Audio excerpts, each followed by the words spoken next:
తెలుగమ్మాయి తెలుగమ్మాయి కళ్ళలో వెన్నెలే తెలుగమ్మాయి తెలుగమ్మాయి తెలుగమ్మాయి. హలో అందరికీ, welcome back to my channel. ఈరోజైతే ఇంకో మంచి టాపిక్తో అయితే మేము ముందుకు వచ్చాను. సో నా తమ్నేల్ అయితే చూసారు కదా, నేను దేని గురించి మాట్లాడబోతున్నానండి.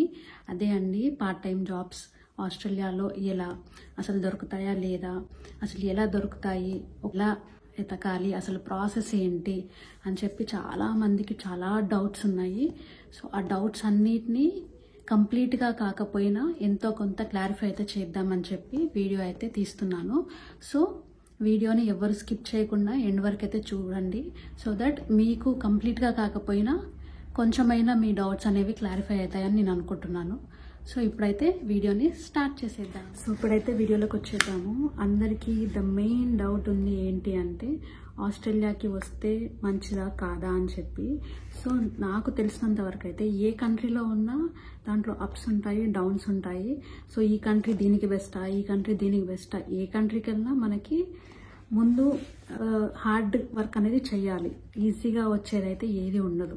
సో ఆస్ట్రేలియా గురించి వస్తే మాత్రం ఆస్ట్రేలియాలో జాబ్స్ అనేవి చాలా ఉన్నాయి, మీరు దాంట్లో డౌట్ పడాల్సింది ఏమీ లేదు. సో ఆస్ట్రేలియాకి రావాలనుకునే వాళ్ళు మెయిన్గా ఏంటి అంటే, బాగా సంపాదించాలి, బాగా కష్టపడాలి అన్న మైండ్ సెట్ ఉన్న వాళ్ళైతే ఆస్ట్రేలియాకి ఈజీగా వచ్చేయచ్చు. అందులో ఏ డౌట్ పడ అవసరం లేదు. ఇక్కడ జాబ్స్ ఉంటాయా లేవా ఇవన్నీ అవసరం లేదు.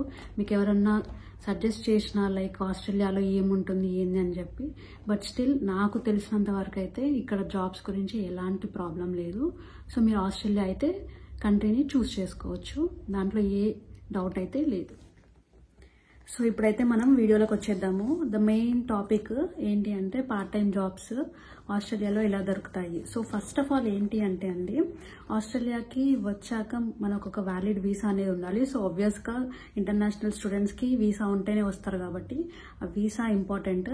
అండ్ నెక్స్ట్ వచ్చేసి ఆస్ట్రేలియాలో పార్ట్ టైం జాబ్స్ రావాలి అంటే రిఫరెన్స్ ఉండాలి అని చెప్పి చాలామంది చెప్తున్నారు.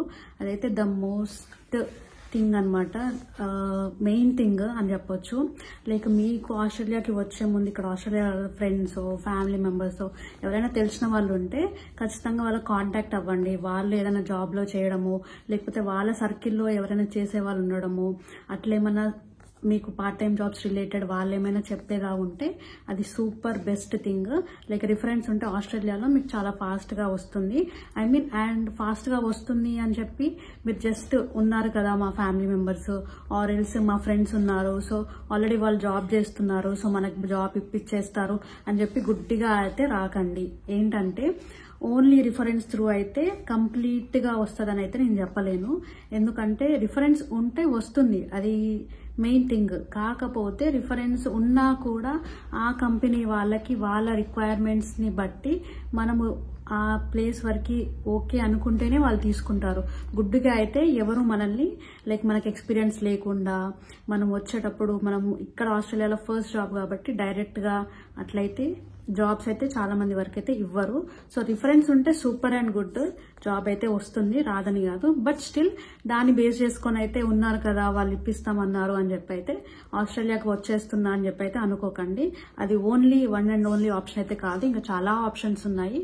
సో వచ్చే ముందే మీరు పార్ట్ టైం జాబ్స్ రిలేటెడ్ అనేది ప్రిపేర్ చేసుకొని రండి. ఇక్కడికి వచ్చాక ఎలా చెయ్యాలి ఏంటి అని చెప్పి కొత్తగా స్టార్ట్ చేయడం అయితే చేయకండి, ముందే ప్రిపేర్ అయ్యి రండి. అండ్ ఇప్పుడు టాపిక్లోకి వచ్చేస్తే, జాబ్స్ అనేవి 3 టైప్స్. ఒకటి casual job, and part time jobs, and full time jobs. So మనకి మెయిన్గా స్టూడెంట్స్కి కావాల్సింది casual and part time jobs. చాలా మంది పార్ట్ టైం జాబ్స్ అని చెప్తున్నారు, బట్ స్టిల్ క్యాజువల్ జాబ్స్ అనేవి కూడా ఉంటాయి. క్యాజువల్ జాబ్స్ అనేవి ఏంటి అంటే, అది సర్టెన్ అవర్స్ అనేది మనకి వర్క్ ఇస్తారు. లైక్ వర్క్ ఉంటే ఇస్తారు, లేకపోతే లేదు, అది పర్మనెంట్ అయితే కాదు. అండ్ పార్ట్ టైం జాబ్స్ అంటే ఏంటి అంటే, అది permanent basis job and part time minimum 38 hours లోపు ఇచ్చే job part time jobs. So మనకి స్టూడెంట్స్కి ఈ 2 జాబ్స్ అయితే అప్లికబుల్ అవుతుంది. అండ్ ఫుల్ టైం అనేది ఫుల్ వర్క్ రైట్స్ ఉన్న వాళ్ళకి అప్లికబుల్ అవుతుంది. సో స్టూడెంట్స్కి మనకి మినిమం ఉండేది 48 అవర్స్ పర్ ఫోర్త్ నైట్ కాబట్టి మనం ప్రిఫర్ చేయాల్సింది casual job and part time jobs. So ఈ జాబ్స్ని ఎలా వెతకాలి? First of all main thing మనం చేయాల్సింది ఏంటంటే మంచి రెజ్యూమ్ ప్రిపేర్ చేసుకోవడం. బెస్ట్ రెజ్యూమ్ అంటే రెజ్యూమ్ ప్రిపేర్ చేయాలంటే అసలు ఏంటి, నార్మల్గా ఇండియాలో మనం ఎక్స్పీరియన్సెస్ పెట్టి చేస్తాం కదా అంటే ఇండియాలో ఉన్న ఎక్స్పీరియన్స్ మనకి క్యాలిక్యులేట్ అవుతుంది. బట్ స్టిల్ మనం అక్కడ ఒకవేళ సాఫ్ట్వేర్ జాబ్స్ చేయడమో లేకపోతే ఇంకా వేరే ఏమైనా జాబ్స్ చేస్తే ఆ ఎక్స్పీరియన్స్ కంప్లీట్గా అయితే ఇక్కడ అప్లికబుల్ అవ్వదు. సో మనము ఏంటి అంటే మన ఓన్గా ఇక్కడ జాబ్స్ రిలేటెడ్ మనం ఏ జాబ్ సర్చ్ చేస్తున్నామో దాని రిలేటెడ్ రెజ్యూమ్ అయితే మనం ప్రిపేర్ చేసుకోవాలి. దాని రిలేటెడ్ ఎక్స్పీరియన్స్ అయితే మీరు పెట్టి ప్రిపేర్ చేయాలన్నమాట. సో ఈ రెజ్యూమ్ ప్రిపరేషన్ అనేది పర్ఫెక్ట్గా ఉంటేనే మనకి casual jobs, part time jobs అనేవి ఈజీగా వస్తాయి. సో నేను చెప్పినట్టయితే ఫస్ట్ థింగ్ రిఫరెన్స్ ఉండాలి, లైక్ రికమెండేషన్ ఉండాలి ఎవరిదైనా. సో అలా ఉంటే వస్తుంది జాబ్. 90% అని చెప్పను, 70% జాబ్స్ అయితే అలా వస్తాయి. అండ్ ఇంకో నెక్స్ట్ ఎవరు రిఫరెన్స్ లేరు మాకు, మేము అలాగే డైరెక్ట్ వస్తున్నాము ఆస్ట్రేలియాకి అనే వాళ్ళకి నెక్స్ట్ థింగ్ ఏంటి అంటే చాలా మంది వీడియోస్లో చెప్పారు కదా, లైక్ మీరు రెజ్యూమ్ ప్రింట్అవుట్ తీసుకోవాలి, మన లోకల్లో ఉన్న స్టోర్స్కి వెళ్ళాలి, అక్కడ రెస్టారెంట్స్లో కానీ సూపర్ మార్కెట్స్లో కానీ మన రెజ్యూమ్ని ఇచ్చి లైక్ జాబ్ ఉంటే మాకు చెప్పండి, ఆర్ఎల్స్ జాబ్స్ ఉన్నాయా లేదా అని చెప్పి అడగాలని చెప్పి. అది ద నెక్స్ట్ థింగ్ అనమాట. అందరూ చెప్పేది కరెక్ట్. ఇక్కడ ఆస్ట్రేలియాలో మనము డైరెక్ట్గా వెళ్ళి ఇంటరాక్ట్ అయ్యి జాబ్స్ రిలేటెడ్ అడిగితేనే మనకి అందులో జాబ్స్ అనేవి దొరుకుతుంది. సో ఆ జాబ్స్ ఏంటి అంటే హాస్పిటాలిటీ జాబ్స్, అదేంటంటే కస్టమర్ సర్వీస్ జాబ్, లేకపోతే కిచెన్ హ్యాండ్, లేకపోతే స్టోర్ పర్సన్, ఇలాంటి జాబ్స్ రిలేటెడ్ మనము లోకల్ రెస్టారెంట్స్లో కానీ సూపర్ మార్కెట్స్లో అయితే అడగాలి. అండ్ నెక్స్ట్ థింగ్ వచ్చేసి ఏం చెయ్యాలి అంటే online application. So online application regarding కోసం మనం రెజ్యూమ్ అనేది ప్రిపేర్ చేసుకోవాలి. అండ్ కవర్ లెటర్ కూడా ఇక్కడ యాడ్ చేయాలన్నమాట.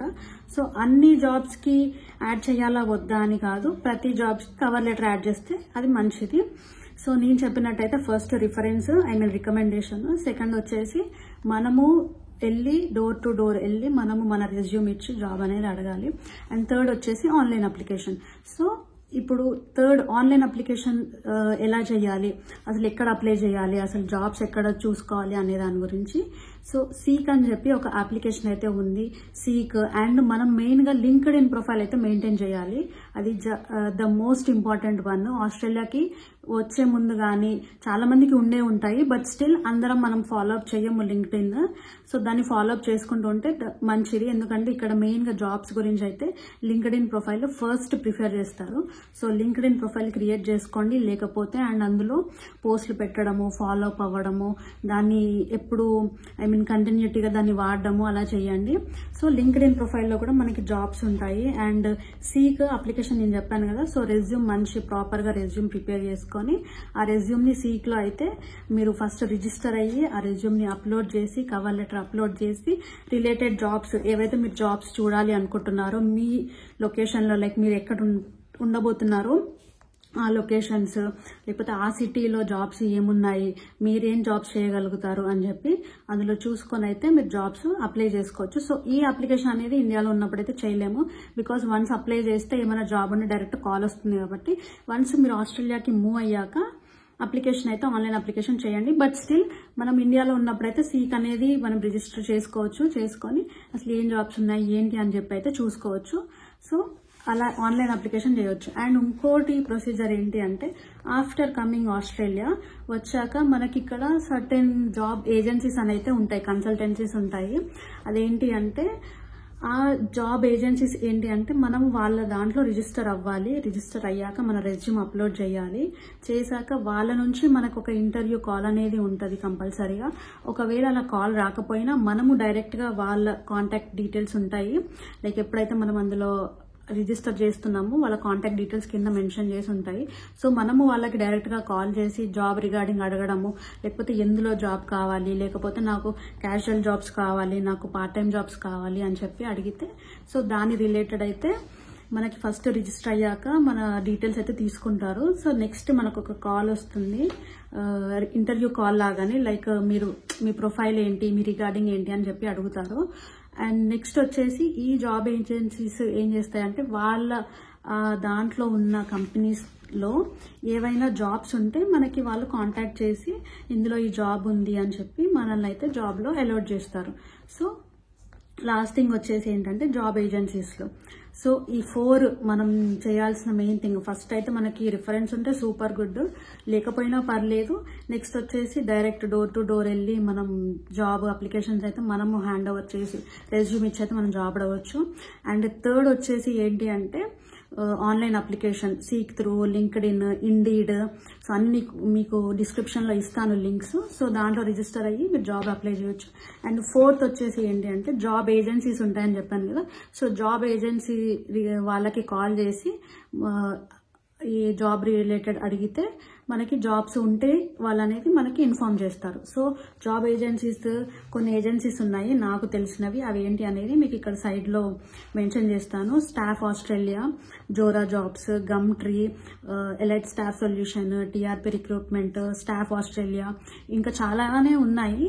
మీరు వన్స్ రీసెర్చ్ చేయండి. రీసెర్చ్ చేస్తే మీకు అన్నీ తెలుస్తాయి జాబ్ ఏజెన్సీస్ ఏంటి అని చెప్పి. సో దాంట్లో మీరు ప్రొఫైల్ రిజిస్టర్ చేసుకొని మీరు రెజ్యూమ్ అప్లోడ్ చేసి జాబ్స్ అయితే మీరు ఫైండ్ అవుట్ చేయొచ్చు. సో ఇప్పుడైతే అర్థమైంది కదా అసలు జాబ్ ఎలా అప్లై చేయాలి, అసలు దేని త్రూ అప్లై చేయాలి ఏంటి అని చెప్పి మీకు క్లియర్గా అర్థమైందని అయితే అనుకుంటున్నాను. సో నెక్స్ట్ వచ్చేసి అసలు ఏ టైప్ ఆఫ్ జాబ్స్ ఉంటాయి. మెయిన్గా అయితే ఇక్కడ మనకి చాలా జాబ్స్ ఉంటాయి. లైక్ ఈ జాబే చెయ్యాలి, ఇదే చెయ్యాలి. లైక్ మనం ఇండియాలో సాఫ్ట్వేర్ చేసి వచ్చినాము, ఇక్కడ ఈ జాబ్ ఎట్లా చేస్తాము అని చెప్పి అలా అయితే అనుకోవద్దు. ఏ జాబ్ ఉన్నా కానీ మనం జాబ్ చేయడానికి అయితే ట్రై చేయాలి. అండ్ ఇక్కడ ప్రతి జాబ్కి minimum to minimum same pay రేటే ఉంటుంది. అది తక్కువ ఇది ఎక్కువ అని చెప్పి వచ్చి అదే మనం ఈ జాబ్ చేయడం ఏంటి అని మాత్రం అసలు ఫీల్ అవ్వద్దు. ప్రతి జాబ్ అనేది మనకి మెయిన్ ఇంపార్టెంట్ ఏంటి అంటే ఎర్నింగ్ అనేది ఇంపార్టెంట్. సో ఏ జాబ్ అయినా మనం చేయడానికి రెడీగా ఉండాలి. సో ఆన్లైన్లో జాబ్స్ అనేవి అప్లై చేశాక వెంటనే మనకి రావాలి, రెస్పాన్స్ రావాలి అని మాత్రం ఎక్స్పెక్ట్ చేయొద్దు. బికాస్ ఇక్కడ చాలా ఆన్లైన్లో అనేది కొంచెం టైం టేకింగ్ ప్రాసెస్ అనమాట. ఫాస్ట్గా రెస్పాన్సెస్ రాకపోవచ్చు, రావచ్చు, చెప్పలేము, ఏదైనా జరగవచ్చు. సో మెయిన్గా మనకి ఓపికతో మనం ముందుకు వెళ్తే మాత్రం జాబ్స్ అనేవి ఈజీగా దొరుకుతాయి. అండ్ నేను చెప్పినట్టయితే ఈ స్టెప్స్ అయితే ఫాలో అవ్వండి. చాలా జాబ్స్ ఉన్నాయి ఇక్కడ, ఏ జాబ్ లేనని లేదు. ఎన్ నెంబర్ ఆఫ్ జాబ్స్ నేను చెప్పినట్టయితే ఉన్నాయి. వన్స్ మీరు రీసెర్చ్ చేయడం స్టార్ట్ చేస్తే మీరు దాని రిలేటెడ్ చాలా స్టఫ్ తెలుస్తుంది. సో ఇదంతా ఏంటి అంటే నేను ఇక్కడ ఎవరికైనా కానీ వాళ్ళ ఓన్గా జాబ్స్ ఏంటి, పార్ట్ టైం జాబ్స్ ఎట్లా దొరుకుతాయని మీరు ఎవరికి ఇక్కడ ఒకవేళ మీకు తెలిసిన వారు ఎవరైనా ఉన్నా వాళ్ళకి ఫోన్ చేసి అడిగినా ప్రతిదీ కంప్లీట్గా ఎవరైతే చెప్పలేరు. చాలా రిలేటెడ్ జాబ్స్ ఉంటాయి. కొన్నిటికి మనం సర్టిఫికేషన్ చేయాలి, కొన్నిటికి కోర్సెస్ తీసుకునే ఉంటాయి, కొన్నిటికి మనకి ఎక్స్పీరియన్స్ ఉండాల్సినవి ఉంటాయి. లైక్ ఇక్కడికి రాగానే మెయిన్గా స్టూడెంట్స్కి వాళ్ళు ఈజీగా చేసే జాబ్స్ అని చెప్పి చెప్తారు. ఏంటంటే రెస్టారెంట్లో చేయొచ్చు, సూపర్ మార్కెట్లో చేయొచ్చు, లేకపోతే పెట్రోల్ స్టేషన్స్లో చేయొచ్చు అని చెప్పి. సో ముందుగానే మీరు మీ రెజ్యూమ్లో ఎక్స్పీరియన్స్ని యాడ్ చేసుకొని ఎక్కడ ఏ జాబ్ రిలేటెడ్ మీరు అప్లై చేస్తున్నారు ఆ రిలేటెడ్ ఎక్స్పీరియన్స్. అండ్ ఏంటి అంటే ఇప్పుడు మీరు ఆన్లైన్లో అప్లై చేస్తే మీరు ఆన్లైన్లో ఒక జాబ్ ఓపెన్ చేసి ఆ ప్రొఫైల్లో చూస్తే డిస్క్రిప్షన్లో సర్టెన్ రిక్వైర్మెంట్స్ వాళ్ళకి కావాలి అని చెప్పి ఉంటుంది. బేసిక్గా జనరల్గా చెప్తున్నాను నేను. ఆ రిక్వైర్మెంట్స్ని బట్టి మీరు మీ రెజ్యూమ్ని ప్రిపేర్ చేసుకోండి. ఆ రిలేటెడ్ జాబ్స్ మీరు చేయాలి అనుకుంటే. మనకు చాలా పేషెన్స్ ఉండాలి. ఎక్కడైనా అంతే కదా, జాబ్స్ మనకి తొందరగా వచ్చేయాలంటే మాత్రం అది ఇంపాసిబుల్. కాబట్టి వస్తాయి, కొందరికి ఫాస్ట్గా రావచ్చు, కొందరికి లేట్గా రావచ్చు. అరే వాడికి వచ్చింది నాకు రాలేదు అని చెప్పి అసలు ఫీల్ అవ్వకండి. టైం పడుతుంది, బట్ స్టిల్ జాబ్స్ అనేవి ఉన్నాయి, వస్తాయి. అండ్ చాలా మందికి డౌట్స్ ఉంటాయి, అరే ఆస్ట్రేలియాకి మా ఫ్రెండ్ ఉండు వెళ్ళొచ్చు, లేకపోతే మా ఫ్యామిలీ రిలేటివ్స్ ఉన్నారు, ఇంకెవరో ఉన్నారు వాళ్ళు జాబ్ ఇప్పిస్తా అన్నారు. అలా ఎవరైనా చెప్పినా ఓకే, వాళ్ళ దగ్గర రిఫరెన్స్ ఉంటే ఇప్పడానికి it's super good. But still దాన్ని గుడ్డిగా నమ్మి అయితే మాత్రం ఆస్ట్రేలియాకి రాకండి. బికాస్ ఇక్కడ ప్రతి ఒక్కరు హార్డ్ వర్కింగ్ పీపులే ఉంటారు. ప్రతి ఒక్కరు వాళ్ళ ప్రతి టైంని వర్క్కి పెట్టాలని అనుకునే వాళ్ళు ఉంటారు. సో మన కోసం స్పెషల్గా టైం తీసుకొని మన కోసం స్పెషల్గా జాబ్స్ రిలేటెడ్ చెప్పాలి అని మాత్రం ఎక్స్పెక్ట్ చేయకండి. బికాస్ అందరికీ వాళ్ళ ఓన్ ప్రయారిటీస్ ఉంటాయి, వాళ్ళ ఓన్ రిక్వైర్మెంట్స్ ఉంటాయి. సో ప్రతి ఒక్కరు ఇక్కడ జాబ్ చేసే వాళ్ళు ఉంటారు. అరే వీడు చెప్తా అన్నాడు, ఇక్కడికి వచ్చాక అసలు మనకి హెల్ప్ చేయట్లేదు, మనకి చెప్పట్లేదు అని చెప్పి బ్యాడ్గా అని మాత్రం అనుకోకండి. బికాస్ ప్రతి ఒక్కరికి మనీ అనేది చాలా ఇంపార్టెంట్. కాబట్టి ఇక్కడికి వచ్చాక ప్రతి ఒక్కరు ఎర్నింగ్ స్టార్ట్ చేసే ఉంటారు, ప్రతి ఒక్కరు ఎర్నింగ్ స్టేజ్లో ఉంటారు. కాబట్టి కొత్తగా వచ్చే వాళ్ళకి అంత ఫాస్ట్గా వాళ్ళు రెస్పాండ్ అవ్వకపోవచ్చు. సో ఏంటి అంటే ఇప్పుడు నేను చెప్పిన ప్రాసెస్ ఒక 4 థింగ్స్ అయితే నేను చెప్పాను. సో దాన్ని మీరు మైండ్లో పెట్టుకొని మీరు ముందే ఇండియాలో ఉన్నప్పుడే దాని రిలేటెడ్ జాబ్స్ రిలేటెడ్ రీసెర్చ్ చేయండి. లేక చాలామంది వీడియోస్ పెడుతున్నారు కదా, ఇందులో ఈ కోర్స్ నేర్చుకుంటే ఈ జాబ్ వస్తుంది, లేకపోతే ఈ కోర్స్ నేర్చుకుంటే ఈ జాబ్ వస్తుంది, లేకపోతే ఈ జాబ్స్ కోసం మీరు ఈ ప్రొఫైల్ యూజ్ చేయాలి అని చెప్పి. సో ప్రతిదీ మీరు రీసెర్చ్ చేయండి, ఒకసారి ప్రతిదీ చూసుకొని దాన్ని బట్టి అయితే మీరు ఇక్కడ జాబ్స్ చాలా ఉన్నాయి. సో దాన్ని బట్టి మీరు ఇక్కడికి వచ్చి జాబ్స్ అనేవి ట్రై చేసుకోండి. అండ్ ఫస్ట్ రాగానే ఫస్ట్ వచ్చిన 1 వీక్లోనే జాబ్ రావాలంటే రాదు. సో మనం వెయిట్ అయితే చెయ్యాలి. అదైతే ప్రిపేర్ అయ్యి రండి. ఇండియాలో నుంచే రాగానే జాబ్ చేయొచ్చు, రాగానే 1 వీక్లో జాబ్ వచ్చేసిద్ది, లేకపోతే మనకి రిఫరెన్స్ పీపుల్ ఉన్నారు, సో రాగానే మనకి జాబ్ ఇప్పిస్తా అన్నారు. మేబీ రావచ్చు, రాకపోవచ్చు. సో ముందైతే ప్రిపేర్ అయ్యి రండి. జాబ్స్ ఇక్కడ ఉన్నాయి లేవని కాదు, బట్ ముందు మీరు ప్రిపేర్ అయ్యి రండి. మనకి జాబ్ వస్తుంది, but still time taking process అని చెప్పి మైండ్లో ఒకటి పెట్టుకొని అయితే రండి. గుడ్డిగా అయితే అరే వెళ్ళంగానే జాబ్ వచ్చేసిద్దంట, జాబ్స్ చాలా ఉన్నాయంట, ఉన్నాయి లేవని కాదు, బట్ రావడానికి మాత్రం టైం పడుతుంది. మీ అందరికీ నచ్చిందని అనుకుంటున్నాను, చాలా యూస్ఫుల్ అని అనుకుంటున్నాను. సో ఇంకా మీకు దేని గురించి అయినా డౌట్స్ ఉంటే మాత్రం నాకు కమెంట్ సెక్షన్లో మెన్షన్ చేయండి. సో దట్ నాకు తెలిసినవి లేకపోతే నేను రీసెర్చ్ చేసైనా కానీ మీకు ఇంకా ఫ్యూచర్లో చెప్పడానికి అయితే ట్రై చేస్తాను. So thank you for watching my వీడియోని ఎండ్ వరకు చూసినందుకు చాలా థ్యాంక్ యూ. సో నా వీడియో మీకు నచ్చినట్టయితే లైక్ చేయండి, షేర్ చేయండి అండ్ సబ్స్క్రైబ్ కూడా చేసుకోండి. ఇంకా మీకు ఏమైనా డౌట్స్ ఉంటే కమెంట్ సెక్షన్లో కమెంట్ చేసేయండి.